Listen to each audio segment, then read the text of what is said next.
What do you know about the ancient magic? Do you believe in the mystical arts of ancient times? Or do you think it is a hoax? Ancient Asia presents a mystical journey into the ancient arts. Brace yourselves. Today we seek the ancient knowledge of the magical spells and beliefs of the ancient Egyptians. Magic in ancient Egypt was all about harnessing the powers of nature and the laws that govern them. They believed in supernatural entities. Prayers and sacrifices were made to these entities to achieve goals and whatever they wished. To the Egyptians, magic was everything. They believed that everything was magic. The creation of the universe, healing when one was sick, blessings of fortune, and the assurance of eternal life after death.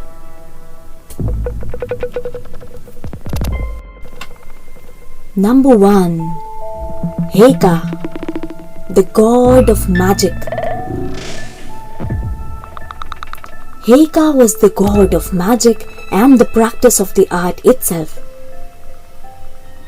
A priest-physician would invoke Heka in the practice of Heka. Heka never had a temple, cult following, or formal worship for the simple reason that he was so all-pervasive, he lingered every area of Egyptian life, living in each of us. Heka was considered the underlying force of the visible and invisible world.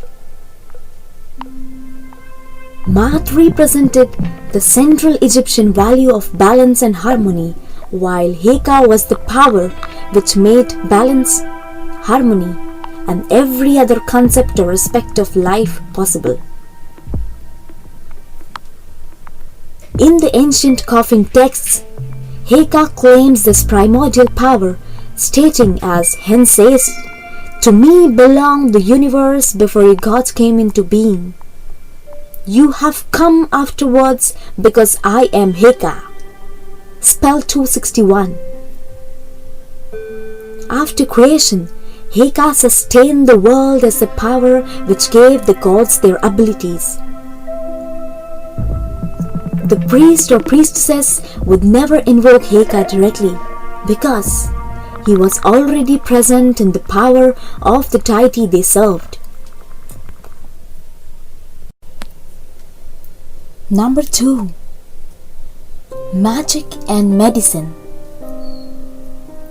Heka was the god of medicine and magic, and for good reason. The two were considered equally important by medical professionals. There was a kind of doctor with the title of Som, general practitioner, and another known as Sao, magical practitioner, denoting their respective areas of expertise, but magic was widely used by both. Doctors operated on a section of the temple known as the Parank, the house of life, a part of the temple where medical texts were written, copied, studied, and rehearsed. The medical texts of ancient Egypt contain spells as well as what one today would consider practical measures in treating disease and injury. Among these were the seers. They were the wise women who could see the future and were also instrumental in healing. Seers could help women conceive, interpret dreams, and prescribed herbal medicines for diseases.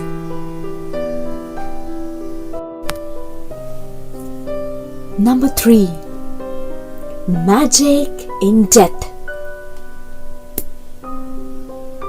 Just as magic was involved in one's birth and life, so was used as one's death and the departure to the next world. Mummification was practiced in order to preserve the body so that it could be recognized by the soul in the afterlife. The last act of the priest at a funeral was touching the mummified corpse with different objects at various places on the body in order to restore the use of eyes, ears, mouth, and nose. Amulets were wrapped with the mummy for protection, and grave goods were included in the tomb to help the departed soul in the next world. Many grave goods were practical items or favorite objects they have enjoyed in life, but many others were magical charms or objects which could be called upon for assistance. Through these magical rituals, the departed would be able to see and hear, smell and taste, and speak in the afterlife.